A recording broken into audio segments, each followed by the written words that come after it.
As a society, we are addicted to technology. And just like a drug addict, we continually crave more. More devices to entertain, more things to make life easier, and more technology for comfort and safety.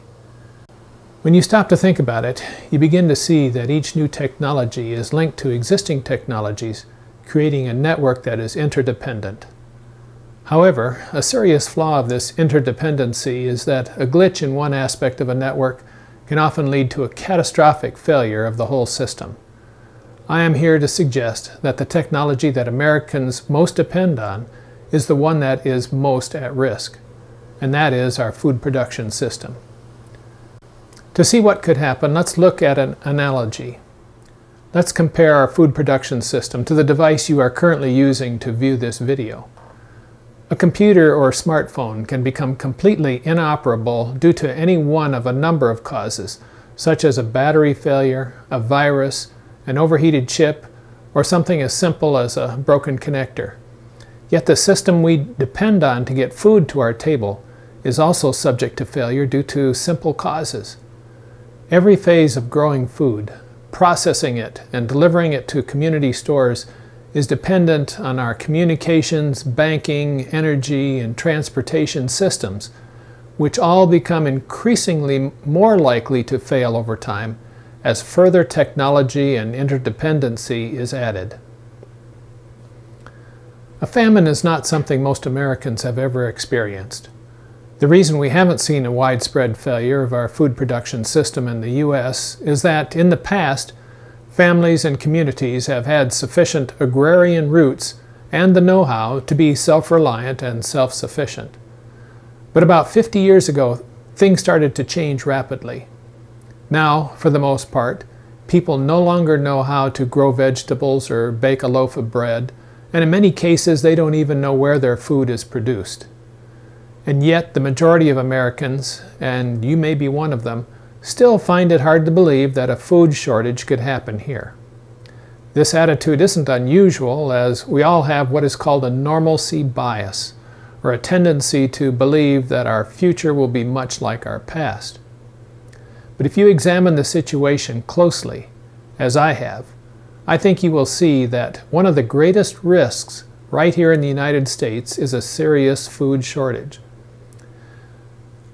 I'm a practicing agriculturalist, and I know that many of the critical parts and materials used on farm machinery, pesticides, and seeds used to grow crops here are manufactured or produced overseas.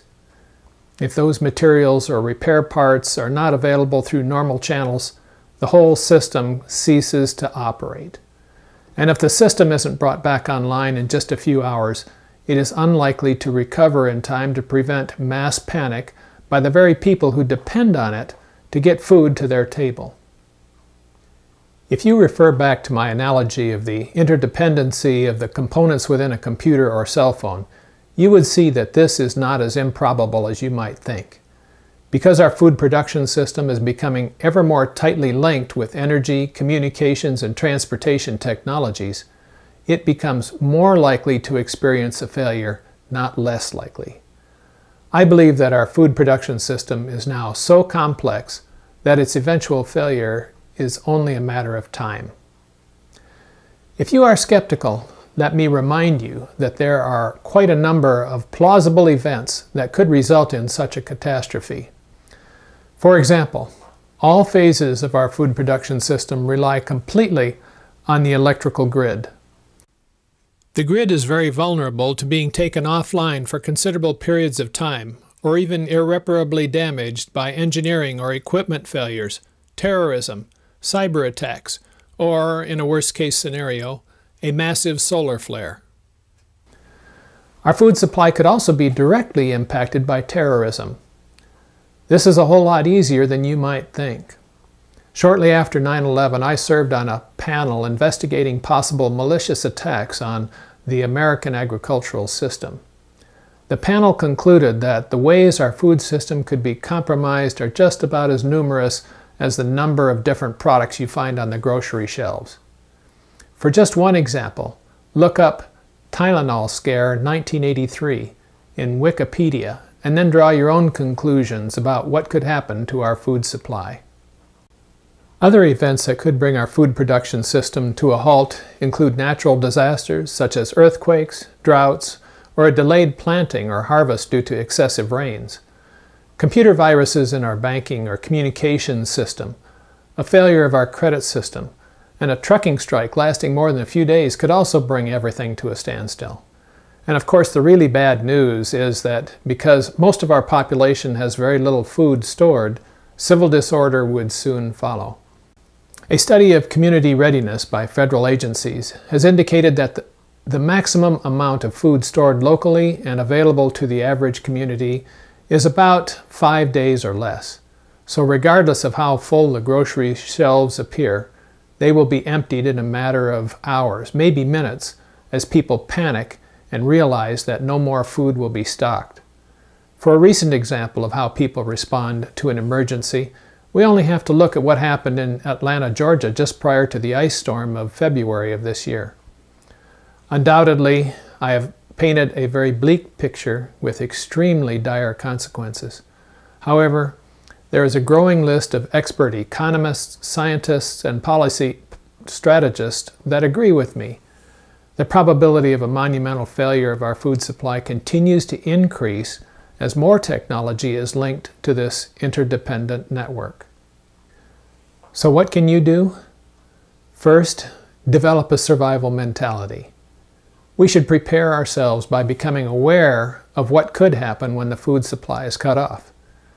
You must be able to comprehend the possibilities and understand that bad things can happen, and they often happen without warning. And then you must be committed to being a survivor. Get fit and stay healthy. Although this is always good advice, it becomes critical when any kind of disaster occurs. And disasters often result in situations where you might find that you would have to walk or ride a bicycle or perform other strenuous physical labor. Maintain or develop skills that could be useful to yourself or to your community that might help you be more self-reliant. A mechanic, expert gardener, seamstress, or carpenter are examples of skills that could be critical to your survival. Have a viable communications plan for your family. Everyone should have a primary and an alternate location where they will rendezvous with family members or friends if they have become dislocated as a result of a disaster. Then, when a disaster does happen, you should become as informed as possible about what has happened and how it affects you. This often requires an emergency radio with shortwave capabilities and perhaps a CB or ham radio with its own independent power supply. You will need to determine if state or local resources could still be available, or if you and your community are on your own. Once you are informed about the scale and impact of the disaster, you must adjust your actions in whatever way is necessary to sustain and secure yourself and your family. Personal and family security is next on the list. 9/10 of being safe is avoiding trouble by not taking unnecessary risks. Learn avoidance techniques and be prepared to make some very difficult decisions. This is a subject that requires more time and focus than what I can give it here. Instead, I'll refer you to our book, Protecting People and Property from Thugs and Thieves, which is sold on Amazon.com. This book is filled with ideas for protecting your home and family. It's an easy and entertaining read and can help you be more secure when facing either simple or complex threats. We also conduct workshops of 1 to 3 hours in length to address security concerns you might have about protecting homes and businesses and being safe on the street while traveling. Finally, there is of course the need to store food, water, medicines, clothing, tools, and possibly items with which you can barter. There is no end to the available literature on these topics, both in printed form and on the internet. The possibilities are far too numerous and complex for me to go into here. However, let me conclude by stating that in the event of a widespread food shortage, just having some food stored will not be enough, as it will either be looted, lost, or bartered away to ensure your safety. It will be critical in any disaster to have a survival mindset, a proactive response and communications plan, the physical capacity to endure some hardship, and useful knowledge of how to protect yourself. When a famine exists, these are the things that will help you survive.